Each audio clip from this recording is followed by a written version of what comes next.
Bismillahirrahmanirrahim. Assalamualaikum warahmatullahi wabarakatuh.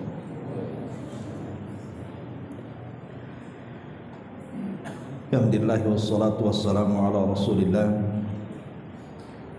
wa ala alihi wa sahbihi wa mawala wa la hawla wa la quwwata illa billahi wa ba'd.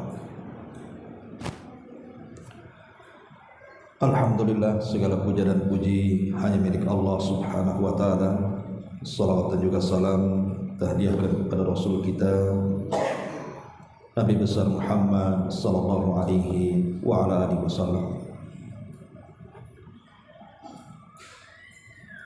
Kita lanjutkan kajian kita, masih membahas kitab Tauhid dan masih menjelaskan tentang seputar tabarruk, meminta berkah dengan pohon, batu, dan yang semisalnya.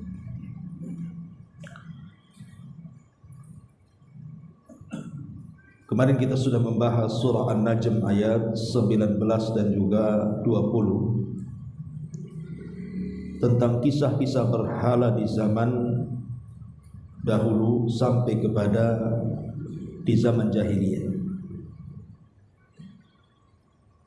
di mana mu'allif rahimahullahu ta'ala mencantumkan tentang kisah-kisah berhala ini, Lata, Uzza dan Manat, karena orang-orang jahiliyah menganggap bahwa berhala-berhala itu mendatangkan kebaikan. Makanya mereka menjadikan berhala itu sebagai tabarruk, meminta berkah. Dan tentu ini sebuah kesyirikan. Nanti akan dijelaskan pada hadis yang kita akan baca di malam ini. An Abi Waqid Al-Laythi radhiyallahu anhu qala, kharajna ma'a Rasulillah sallallahu alaihi wasallam ila Hunain wa nahnu hudatsa'u ahdin bi kufrin. Dari Abi Waqid Al-Laythi, dia berkata, satu hari kami keluar bersama Nabi sallallahu alaihi wasallam menuju perang Hunain. Dan ketika itu kami masih saja dekat dengan kekufuran, maknanya baru masuk Islam. Walil musyrikina sidratun ya'kufuna indaha wa yanutuna biha aslihatah. Dan orang-orang musyrik itu memiliki satu pohon besar dari pohon-pohon bidara yang mereka selalu singgah dan iktikaf di situ, dan juga menggantungkan senjata-senjata mereka sebelum perang. Yuqalu laha Dzatu Anwat, di mana pohon bidara itu diberi nama Dzatu Anwat.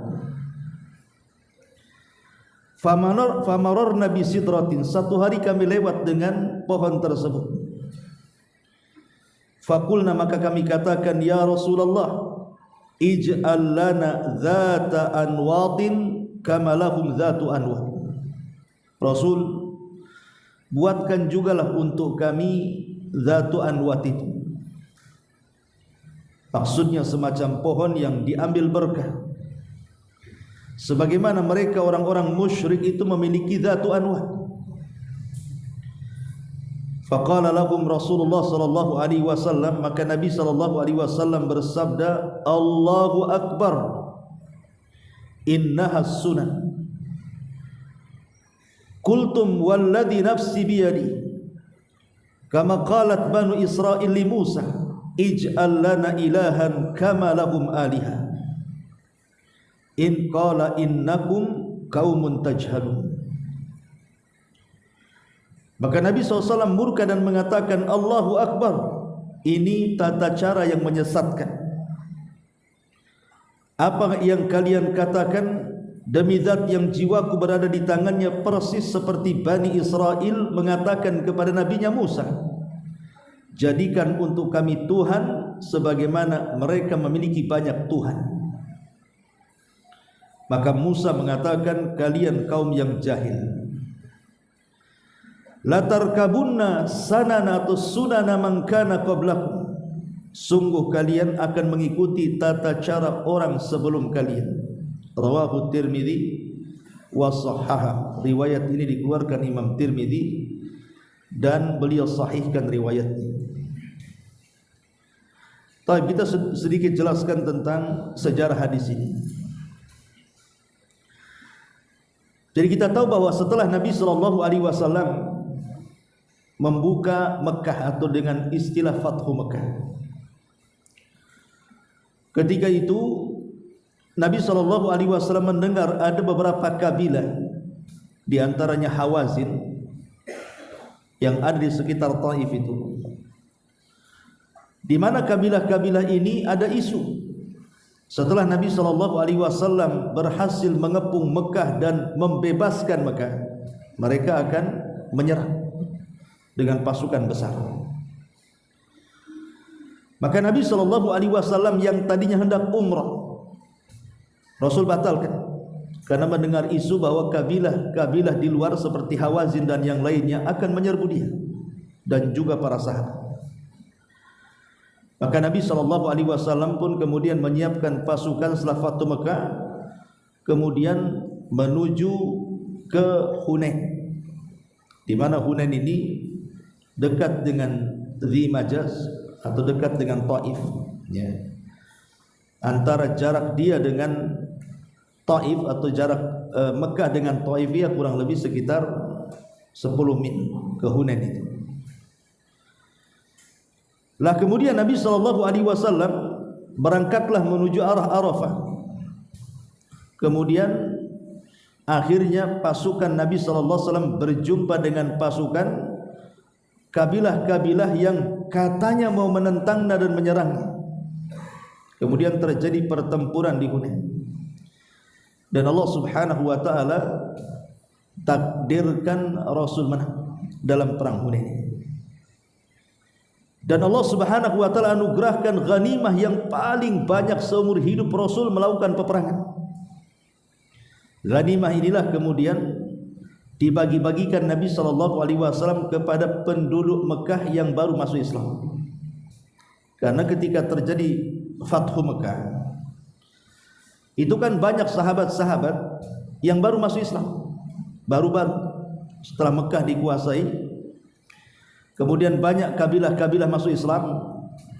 Lah dalam tempo sesingkat-singkatnya mereka bergabung dalam perang Hunain, sehingga kedekatan mereka dengan kekufuran masih dekat. Artinya hati mereka itu belum betul-betul bulat mentauhidkan Allah. Ya masih belajar, namanya baru masuk Islam.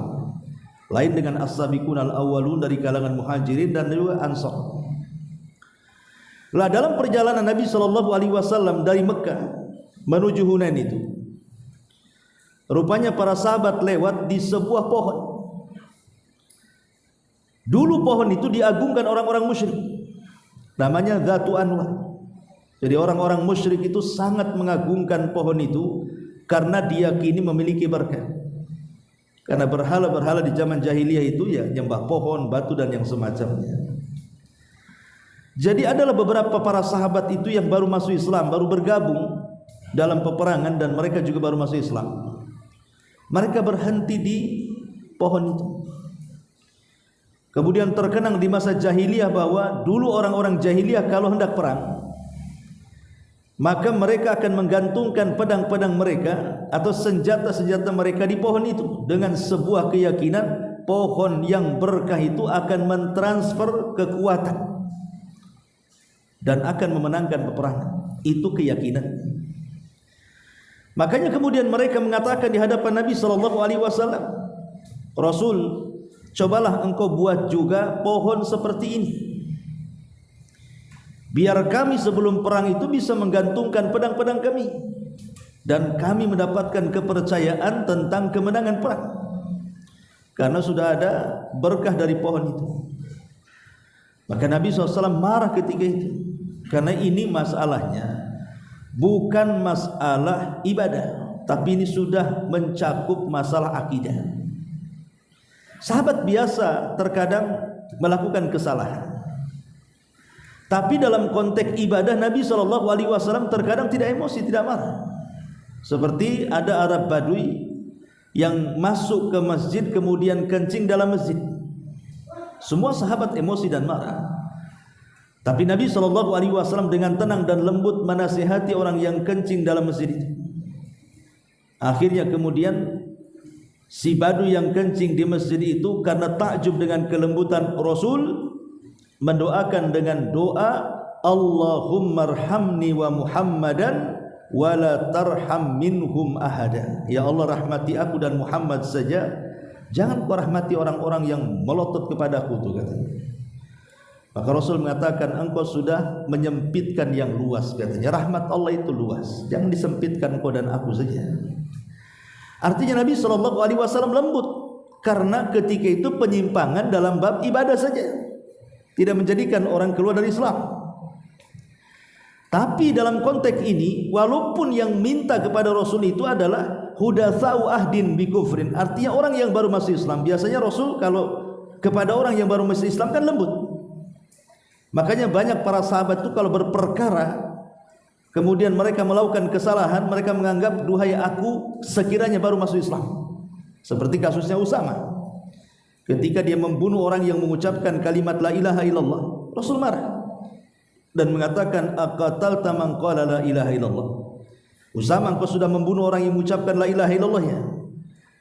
Kau tahu Usama? Tidak wahai Rasul, aku membunuh karena dia takut pedang, bukan karena ingin masuk Islam. Kata Rasul, apakah engkau sudah belah dadanya sehingga kau tahu isi hatinya? Ya Usama, bagaimana dengan kalimat la ilaha illallah? Nanti pada hari kiamat dia akan menuntutmu di hadapan Allah. Apa kata Usama? Ketika melihat kemarahan Rasul, dia mengatakan, duhai kiranya aku baru masuk Islam, katanya. Sebab kalau orang masuk Islam itu jarang dimarahi Nabi. Tapi kasus ini beda. Nabi SAW marah ketika para sahabat meminta, yang baru-baru masuk Islam itu meminta sebuah pohon untuk diambil berkahnya. Akhirnya Nabi SAW mengatakan, Allahu Akbar, Allahu Akbar, Allah Maha Besar. Apa yang kalian minta itu persis seperti Bani Israel meminta sesuatu kepada Musa Nabi mereka. Ij'al lana ilahan kama lahum aliha. Wahai Musa, buatlah untuk kami sebuah patung, sebuah Tuhan, sebagaimana mereka banyak Tuhan. Lah, Nabi Musa alaihi salatu wassalam sebenarnya baru saja menyeberangkan mereka loh. Menyeberangkan dari Laut Merah. Ketika mereka dikejar-kejar Fir'aun, kemudian mata mereka juga masih menyaksikan bagaimana Fir'aun ditenggelamkan. Artinya baru saja mereka mendapatkan nikmat Allah, dibimbing Nabi. Baru saja diselamatkan, kemudian lewat di sebuah tempat, di situ pula memang tempat itu para penyembah berhala. Tiba-tiba mereka mengatakan kepada Musa, ya Musa ij'al lana ilahan kama lahum alihah. Wahai Musa, jadikan untuk kami Tuhan sebagaimana orang-orang itu banyak Tuhannya. Masa kita satu saja Tuhannya? Musa marah dan mengatakan, innakum qaumun tajhalun, kalian itu betul-betul kaum yang jahil. Sudah dapat hidayah mau sesat pula kalian. Lah Nabi SAW mengingatkan para sahabat, jangan seperti Bani Israel yang meminta sesembahan selain daripada Allah Subhanahu wa taala, akhirnya terjerumus kepada kesyirikan. Tapi Rasul mengatakan, la tarkabunna sanana man kana qablakum. Sungguh kalian satu saat akan mengikuti tata cara umat sebelum kalian. Inilah global daripada makna hadis Abi Waqid Al-Laythi radhiyallahu anhu. Baik, kita akan ambil beberapa hikmah dari hadis ini. Yang pertama, hadis ini mengajarkan kepada kita tentang tahdzir minasyirki. Kita diperingatkan untuk jauh-jauh dari kesyirikan. Karena terkadang kita ini menyangka sesuatu itu bisa mendekatkan diri kita kepada Allah, menyangka sesuatu itu baik bagi kita, boleh jadi mungkin dapat pahala banyak dan kebaikan. Rupanya bisa saja sesuatu itu justru menjauhkan kita dari Allah dan menjerumuskan kita kepada kesyirikan. Seperti yang banyak hari ini dilakukan orang-orang awam. Mereka berziarah ke kuburan, Bahkan sebagian orang-orang yang di kuburan, bisnis kuburan pula dia. Masuk kuburan aja pakai tiket. Ada tuh kuburan-kuburan keramat itu kalau masuk pakai tiket. Istilahnya bisnis kuburan jadinya kan. Lah orang-orang yang masuk kuburan ini bukan hanya setakat ziarah kubur kan gitu. Tapi lebih daripada itu mereka meminta-minta di kuburan. Meminta-minta berkah di kuburan, meminta-minta macam-macam di kuburan itu. Ada yang i'tikaf di situ, ada yang tawaf di situ, ada yang berkurban di situ, macam-macam. Lah dalam pikiran orang-orang awam ini kan rata-rata mungkin perbuatan itu bagi mereka sebuah berkah. Makanya rela mereka menabung untuk ziarah ke makam-makam terkadang. Karena ada sebuah keyakinan mereka akan mendapatkan kebaikan di situ kan. Lah ada orang-orang itu yang tertipu dengan angan-angannya. Itulah makanya Allah Subhanahu wa taala berfirman, "Qul hal unabbiukum bil akhsarina a'mala." Maukah kuhabarkan kepada kalian amalan yang paling rugi kata Allah? Alladzina dhalla sa'yuhum fil hayatid dunya wa hum yahsabuna annahum yuhsinuna sun'a. Mereka orang-orang yang sia-sia amalannya tapi masih menyangka saja mereka di atas kebaikan. Padahal amalnya sia-sia, tapi mereka menyangka masih di atas kebaikan. Dan kalau diperingatkan, kita pula yang disalahkan. Kalau kita peringatkan kepada mereka, tidak boleh meminta-minta di kuburan, itu sebuah kesyirikan. Mereka yang menyalahkan kita. Padahal jelas-jelas bahwa perbuatan itu berbau kesyirikan. Makanya yang pertama di sini at-tahdhiru minasyirki. Yang pertama. Yang kedua, bayanu anna tabarruka bil asjari wal ahjari wal wuquf 'alaiha wa ta'alluqu biha. Atau bayan anna tabarruka bil asjari wal ahjari wal wuquf 'alaiha wa ta'alluqa biha minasyirki alladhi waqa'a fi hadhihi al ummah. Wa anna man waqa'a fihi fahuwa tabi'un li tariqil yahudi wan nasara tarikun li tariqi Nabi sallallahu alaihi wasallam. Di sini juga dalam hadis ini kita bisa petik faedah bahwa at-tabarruk mencari berkah baik kepada pohon, baik kepada batu-batuan, kemudian i'tikaf di situ, menggantungkan hati di situ. Inilah kesyirikan yang banyak merebak di antara umat ini. Maka barang siapa yang terjerumus kepada perbuatan ini, maka sama dia mengikuti jalan-jalan Yahudi dan Nasrani dan meninggalkan jalan Nabi sallallahu alaihi wasallam.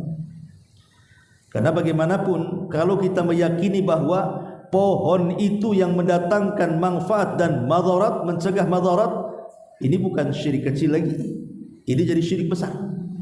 Kalau sampai meyakini bahwa pohon, batu dan yang semacamnya itu yang memenuhi hajatnya, mendatangkan kebaikan dan mampu menolak keburukan, ini syirik besar. Tapi kalau hanya dijadikan sebab saja, saya yakin Allah yang memberikan jodoh kepada saya, Allah yang melariskan dagangan saya, Allah yang menjadikan saya ini memiliki pangkat jabatan dan begitu seterusnya.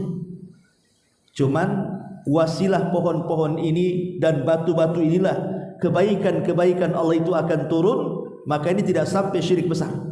Ini syirik kecil saja. Kenapa? Karena dia tidak meyakini pohon itu yang mendatangkan manfaat dan madarat, hanya menjadikan sebab. Dan dalam kaidah tauhid sering saya ulang-ulang, man ja'ala sababan ma laisa bisababin fahuwa syirkul asghar. Siapa yang menjadikan sebab padahal itu bukan sebab, maka dia terjerumus kepada syirkul asghar, syirik kecil. Jadi kalau hanya menjadikan sebab, syirik kecil saja. Tapi kalau tidak menjadikan sebab tetapi objek permintaan manfaat dan mencegah madarat, itu namanya syirkul akbar. Ma'asyiral muslimin yang dimuliakan Allah Azza wa Jalla, ini yang kedua. Yang ketiga, annal ibrata bil ma'ani wa laysa bil alfaz. Bahwa sebuah pelajaran itu diambil dari kandungan makna, bukan dari lafaz. Ketika Nabi SAW menyamakan perbuatan sahabat yang minta dibuatkan semacam pohon bidara untuk gantungan pedang dengan Bani Israel yang meminta kepada Musa untuk dibuatkan patung-patung anak sapi sebagai sesembahan. Itu kan secara lafaz beda, yang satu pohon, yang satu patung anak sapi. Tapi bukan ini masalahnya. Masalahnya adalah pelajaran itu diambil dari makna. Ada kesamaan dari permintaan para sahabat dengan permintaan Bani Israel. Sama-sama meminta sesuatu selain daripada Allah Subhanahu wa taala untuk diambil manfaat dan mencegah madarat. Itu masalahnya. Barang itu apa saja terserah. Mau pohon apa, mau batu apa, mau gua apa, mau gunung apa gitu kan. Tapi kalau inti kandungannya sama, meminta berkah yang tidak ternaskan di situ ada berkah, itulah yang terlarang. Bisa syirik besar, bisa syirik kecil, tergantung keyakinan. Ini yang ketiga. Yang keempat, an-nahyu anit tasyabbuh bi ahlil jahiliyati wal kitabi fima huwa min khasaisihim wa ibadatihim. Di sini ada larangan. Tidak boleh seseorang itu tasyabuh, menyerupai orang-orang jahiliyah dan ahli kitab terhadap kekhususan mereka dan ibadah-ibadah mereka. Jadi dianggap tasyabuh itu kalau kita meniru kekhususan dan ibadah mereka. Tapi kalau keumuman ya tidak dianggap tasyabuh. Seperti umpamanya kita pakai baju koko, mereka pakai baju koko umum, tidak tasyabuh. Ya. Tapi umpamanya antum memakai baju Santa Claus umpamanya kan, itu kan tidak umum.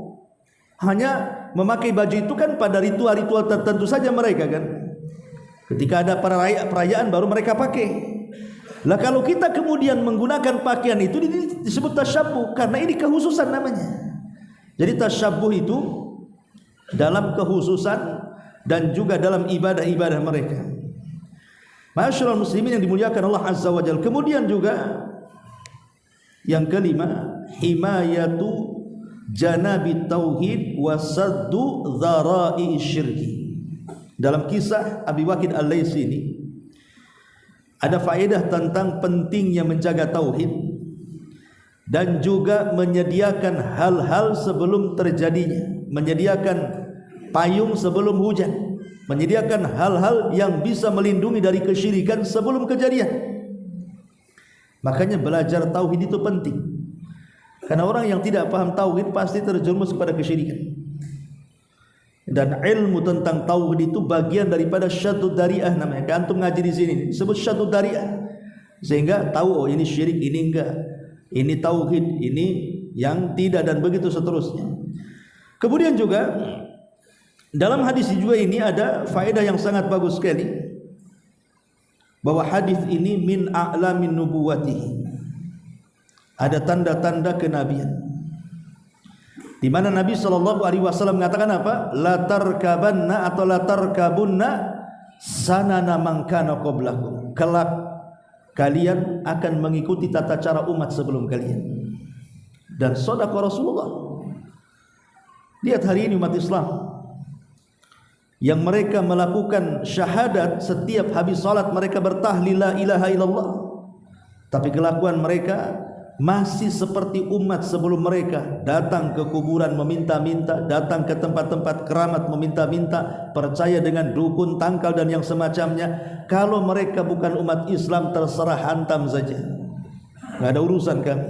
Tapi ternyata yang melakukan ini adalah umat Islam. Yang lebih parah lagi, mengaku bahwa ini ajaran Islam, baik yang datang ke dukun ataupun yang jadi dukun, bahwa ini adalah dukun Islam karena penampilan Islam. Lah yang datang ke dukun juga sama kan gitu. Lah ini kan parah, mengatasnamakan Islam untuk kesyirikan namanya. Ma'asyiral muslimin yang dimuliakan Allah Azza wa Jalla. Baik, kita akan masuk apa korelasi hadis ini dengan bab. Karena kan bab ini bicara masalah tabarruk, mencari berkah. Ikhwan, sebenarnya tabarruk, mencari berkah itu ada dua macam. Ada yang disyariatkan, ada yang dilarang. Jadi tabarruk, mencari berkah itu ada dua macam. Ada yang disyariatkan, artinya dibolehkan, ada yang dilarang. Dan tabaruk sendiri yang disyariatkan itu bermacam-macam. Saya contohkan, seseorang bertabaruk dengan perkara-perkara syar'i yang maklum, seperti mencari berkah dengan Quran. Mencari berkah dengan Quran masyru', karena Quran sendiri memang diberkahi Allah. Allah mengatakan, kitabun anzalnahu ilaika mubarakun. Al-Quran kami turunkan kepadamu ya Muhammad, di dalamnya penuh dengan berkah. Jadi kalau kita umpamanya mengambil berkah dari Al-Quran itu sesuatu yang masyru', seperti umpamanya dia mengambil pahala dari bacaannya, karena setiap orang yang membaca Al-Quran itu satu hurufnya 10 kebaikan. Berarti ketika dia membaca Quran dengan niat mengambil pahala dalam setiap satu huruf 10 kebaikan, itu sedang mencari berkah, itu artinya. Ataupun umpamanya menjadikan Al-Quran itu sebagai obat dengan cara diruqyahkan, tentu ruqyah yang syar'i. Itu juga bagian daripada tabaruk, mencari kebaikan Quran. Ataupun umpamanya dengan Al-Quran kita meminta kepada Allah untuk mengangkat derajat kita, karena memang Allah Subhanahu wa taala lewat lisan Rasul mengatakan, innallaha yarfa'u bihadzal kitaba aqwaman. Terkadang Allah angkat beberapa kaum itu dengan Quran. Ya. Dan banyak lagi seseorang itu tabaruk, seperti mamanya antum membaca Al-Quran surah Al-Baqarah di rumah dengan harapan tidak ada setan dan mengusir setan. Itu juga bagian daripada tabaruk, mencari kebaikan namanya. Itu namanya tabaruk dengan Quran, itu tabaruk syar'i. Atau dengan seseorang umpamanya mencari ilmu atau berdoa dan yang semacamnya, itu juga bagian dari tabaruk, mencari kebaikan. Kayak antum dari rumah nih, datang ke Nurul Hidayah, kemudian duduk di majelis ilmu dengan niat, saya ingin ketika datang di majelis ilmu malaikat menaungi saya, malaikat mendoakan saya, malaikat mengampunkan dosa-dosa saya, dan ketika saya pergi dari majelis taklim selesai, Allah ampuni dosa-dosa saya. Lah, itu sesuatu yang syar'i. Jadi ada niat gitu ya, datang ke majelis taklim itu untuk mencari berkah. Karena tidak semua orang yang datang ke majelis taklim itu cari ilmu, tapi ada juga yang memang ingin mencari keberkahan majelis. Makanya jangan malas hadir di majelis taklim, ya, karena di situ banyak berkahnya. Kemudian juga contoh yang lain, umpamanya mencari berkah dari makanan. Seperti apa? Umpamanya ketika Anda makan ini, kemudian setelah makan kata Nabi SAW, falyul'ikuha, hendaklah menjilat-jilat makanan yang tersisa di jari jemari tangan kita. Kemudian Nabi SAW berikan alasannya. Kenapa? Karena kalian tidak tahu di mana berkah makanan itu. Apakah di makanan yang tersisa di jari jemari, ataukah makanan yang ada di piring yang sudah kita makan? Kan kita tidak tahu. Karena kita tahu tidak berkahnya di mana, makanya yang di tangan pun kita jilat. Ya.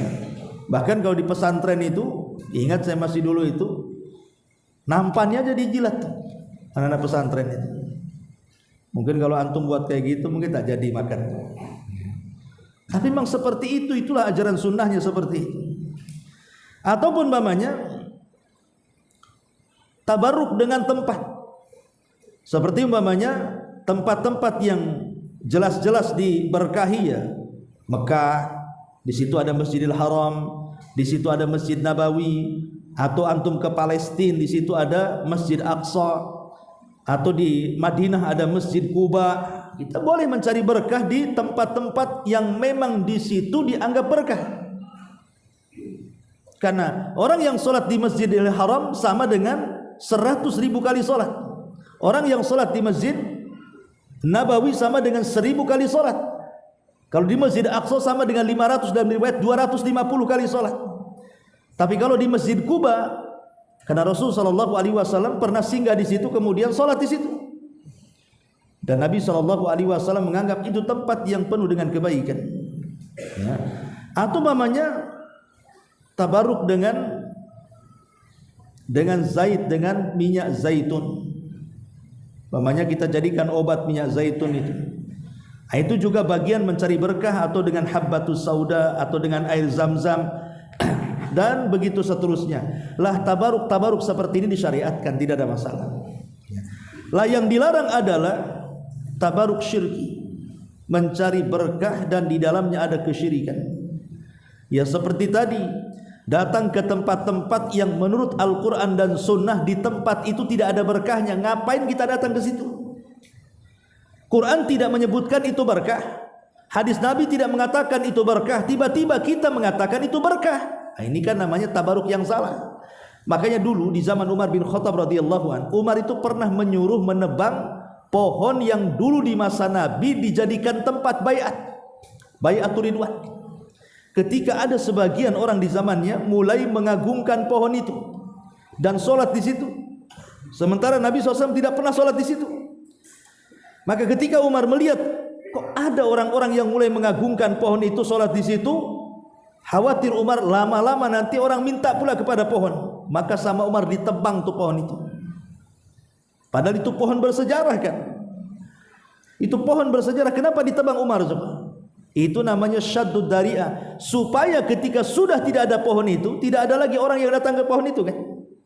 Sebab setan itu kan cerdas, boleh jadi pertama itu hanya ya datang nengok, itu generasi pertama masih tahu hukum.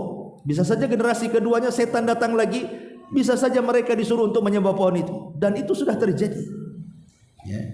Ma'asyiral muslimin yang dimuliakan Allah Subhanahu wa taala, maka tempat-tempat, cara-cara ya ataupun waktu-waktu yang tidak ada nasnya dari Quran dan Sunnah itu sebuah keberkahan, maka kita tidak boleh tabaruk di situ. Taib. Ma'asyiral muslimin yang dimuliakan Allah Subhanahu wa taala, adapun bicara soal berkah. Berkah ini sendiri definisinya adalah dia adalah luzumul khairi wastiqraruhu qalla au kasur. Jadi berkah itu artinya kebaikan yang menetap dan tidak akan hilang, baik sedikit ataupun banyak.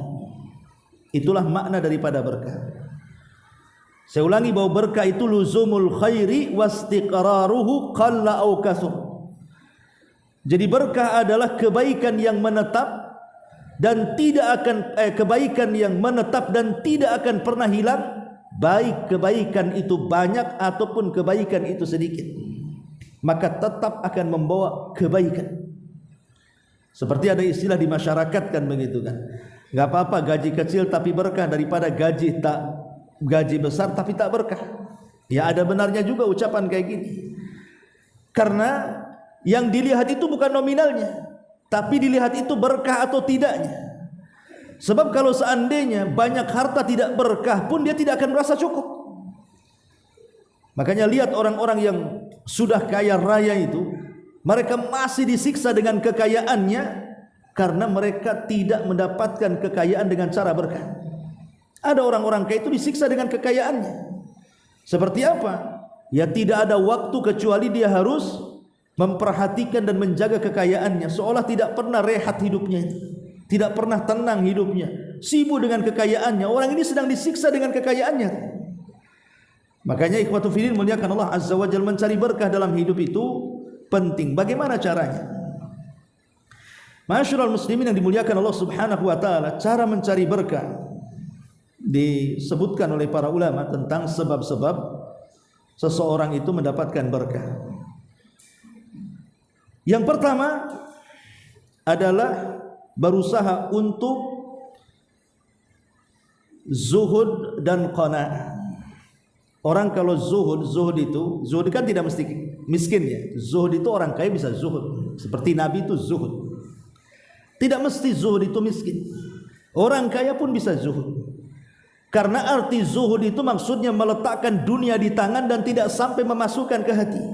Sehingga kalau dunia itu hilang, tidak pengaruh kepada hati. Toh cuma hanya singgah di tangan, kemudian berpindah tangan, hati tidak akan terpengaruh. Itu makna zuhud. Dan itu kita bisa rasakan apakah kita orang zuhud atau tidak ketika dunia menghilang dari kita. Pamannya seseorang diuji rumahnya kebakaran, berangkasnya dicuri orang, dompetnya hilang di jalan, atau apalah nama yang berkaitan dengan kekayaan. Ini kalau umpamanya hatinya terus terpikir dengan kekayaan, berarti belum zuhud dia. Kenapa? Karena masih memikirkan apa yang sudah diambil Allah Subhanahu wa ta'ala. Padahal terkadang apa yang kita anggap itu sebuah keburukan, rupanya di sisi Allah itu sebuah kebaikan. Boleh jadi itu sebuah ujian, kan begitu. Lah ketika orang itu penuh dengan zuhud plus dengan qanaah. Qanaah itu apa? Menerima dengan pemberian Allah Subhanahu wa ta'ala. Ini yang agak berat. Terkadang orang itu kan susah menerima pemberian Allah Subhanahu wa ta'ala. Kecil ataupun banyak tetap dia katakan alhamdulillah. Kalau banyak kita katakan alhamdulillah allati tatimmu shalihat. Tapi kalau kecil ya kita katakan alhamdulillah ala kulli hal. Ya. Tetap kita bersyukur. Lah ini juga salah satu sebab husulul barakati, kata ulama. Yang kedua juga al-mudawamatu ala dzikrillahi wa kathratid du'a. Senantiasa berzikir kepada Allah dan memperbanyak doa. Karena zikir dan doa itu senjata kita untuk meraih keberkahan. Kemudian juga secara singkat birrul walidain, berbuat baik kepada orang tua. Kemudian al-infaqu fi sabilillah, berinfak di jalan Allah.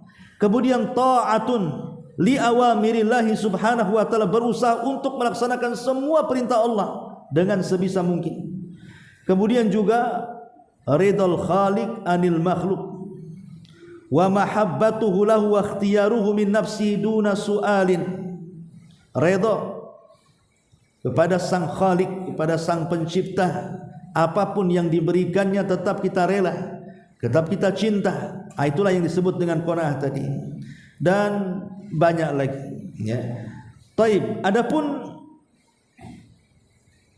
hal-hal yang bisa menghalangi berkah. Apa saja hal-hal yang bisa menghalangi berkah? Yang pertama, al-ma'asi wadh-dhunub, maksiat dan dosa. Setiap maksiat dan dosa itu bisa menghalangi berkah. Kemudian yang kedua, al-halafu al-kadhib, suka bersumpah dengan sumpah palsu. Orang yang suka bersumpah dengan sumpah palsu atau kebanyakan sumpah untuk melariskan dagangannya, hakikatnya keuntungannya tidak berkah. Dia tidak bersumpah palsu, memang sumpahnya wallahi, tetapi wallahinya itu hanya untuk melariskan dagangan saja. Ini tidak akan berkah hasilnya. Kemudian juga di antara yang tidak berkah adalah man'uz zakat, orang yang melarang zakat. Karena zakat itu kan hakul mal, kalau tidak dikeluarkan tidak berkah harta kita. Kemudian juga tatfiful kaili wal mizan, orang yang suka mengurang-urang takaran, mengurang-urang timbangan, dan yang semacamnya itu pun tidak berkah, karena hakikatnya dia memakan harta orang lain dengan cara zalim. Terkadang memakan harta anak yatim, terkadang memakan harta orang miskin. Karena yang namanya pembeli dan penjual itu kita tidak tahu siapa dia. Bisa saja dia orang miskin, bisa saja dia fakir, seorang fakir, bisa saja dia seorang yatim. Kita tidak tahu. Makanya orang-orang yang suka menukar-nukar mengurang-urang takaran dan timbangan, dan juga turunannya, seperti umpamanya orang bekerja, dia tidak sebagaimana syarat-syarat di awal. Dia mencuri waktu, bosnya tidak ada, tidur umpamanya, atau malas-malas gitu ya. Atau belum waktunya dia pulang, sudah berkahan yang Allah Subhanahu wa taala akan turunkan. Termasuk juga infakul khabith minal mal wa tasadduq birradi, berinfak dengan sesuatu yang orang sendiri tidak mau menerimanya. Dia berinfak dengan barang-barang yang kita sendiri sebenarnya sudah tidak mau, dan orang itu juga tidak layak diberikan pemberian itu. Maka kalau berinfak itu yang bagus, bukan Allah mengatakan innallaha jamil yuhibbul jamal, Allah itu indah, suka yang indah-indah. Kalau infak yang orang lain saja tidak mau menerimanya, maka itu bagian daripada ketidakberkahan.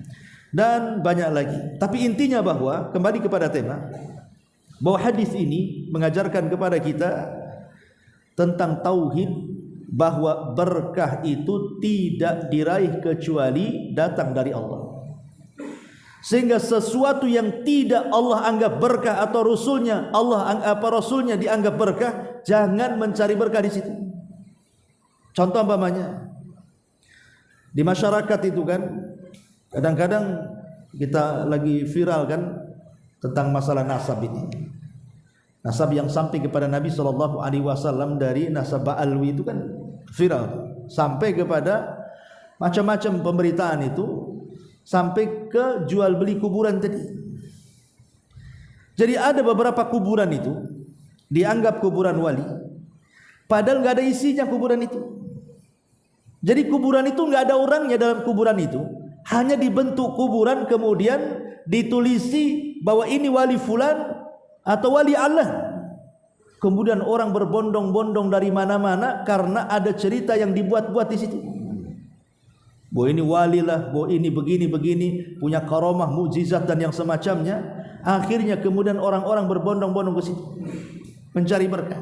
Seandainya pun kita katakan memang itu kuburan wali, kita tidak syak lagi itu kuburan wali. Seandainya, apakah kemudian kita boleh mencari berkah di situ? Tidak boleh, karena tidak ada para sahabat Nabi SAW setelah meninggalnya Rasul datang ke kuburan Nabi. Umpamanya meminta-minta ke kuburan Nabi, iktikaf di kuburan Nabi, kemudian juga menyembelih sesuatu di kuburan Nabi. Tidak ada dilakukan para sahabat, para tabi'in, para tabi'in. Tidak ada generasi terbaik yang mereka datang ke kuburan Nabi. Itu kuburan Nabi jelas-jelas Pak ya. Mereka hanya datang ke kuburan Nabi itu hanya untuk mengucapkan salam saja. Berziarah ke kuburan Nabi, mengucapkan salam, tidak lebih daripada itu. Tapi lihat orang-orang awam yang datang ke Mekah untuk umrah atau haji, ketika mereka menyempatkan masuk ke Raudhah, apa yang terjadi?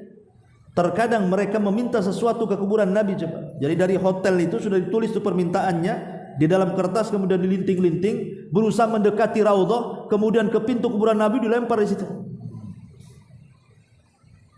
Celakanya belum sampai dibuka sudah disapu tukang sapu. Tidak sampai itu, tidak sempat dibaca. Ya. Bahkan contoh saja ketika tawaf, antum lihatlah ketika tawaf itu kan sekarang ada siaran langsung.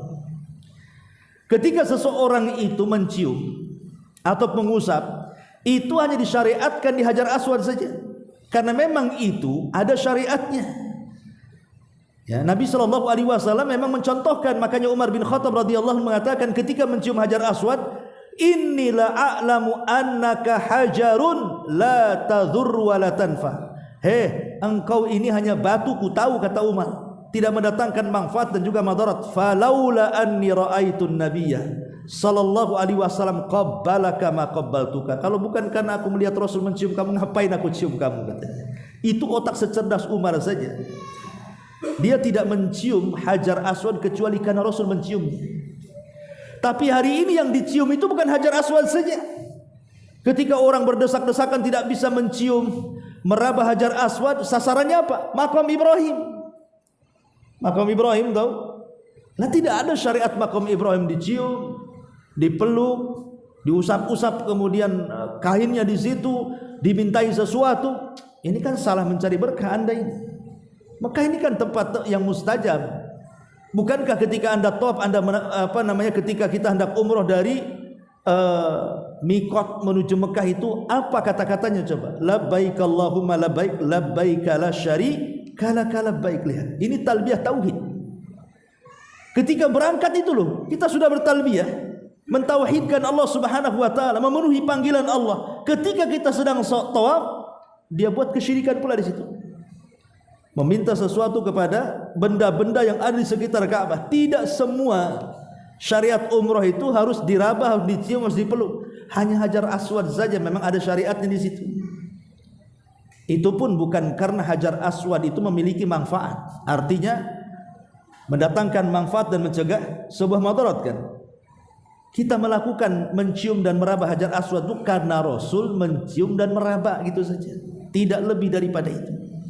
Coba bayangkan ya. Ini salah mencari berkah namanya. Makanya kalau ingin betul-betul mendapatkan berkah saat mencari berkah itu, yang jelas-jelas saja di situ ada berkah berdasarkan Quran dan Sunnah. Memang tempat itu berkah dan bisa diambil berkahnya. Seperti air Zam-Zam itu kan jelas. Ya, air Zam-Zam berkah.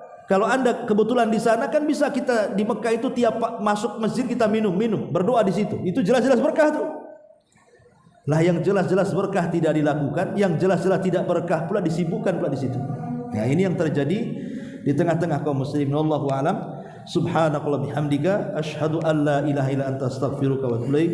Allahu taala alam. Assalamualaikum warahmatullahi wabarakatuh.